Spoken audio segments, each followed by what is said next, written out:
بسم اللہ الرحمن الرحیم۔ شروع اللہ کا نام لے کر جو بڑا مہربان نہایت رحم والا ہے۔ وہ ایک دفعہ رسول اللہ صلی اللہ علیہ وآلہ وسلم کا تذکرہ کرتے ہوئے کہنے لگے کہ رسول اللہ صلی اللہ علیہ وآلہ وسلم اپنے اونٹ پر بیٹھے ہوئے تھے اور ایک شخص نے اس کی نکیل تھام رکھی تھی۔ آپ صلی اللہ علیہ وآلہ وسلم نے پوچھا، آج یہ کون سا دن ہے؟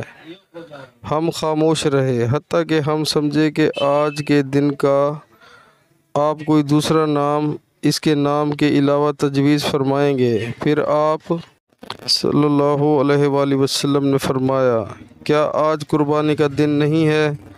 ہم نے عرض کیا، بے شک۔ اس کے بعد آپ صلی اللہ علیہ وآلہ وسلم نے فرمایا، یہ کون سا مہینہ ہے؟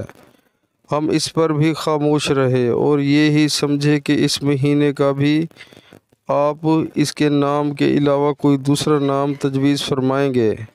پھر آپ صلی اللہ علیہ وآلہ وسلم نے فرمایا، کیا یہ ذی الحج کا مہینہ نہیں ہے؟ ہم نے عرض کیا، بے شک۔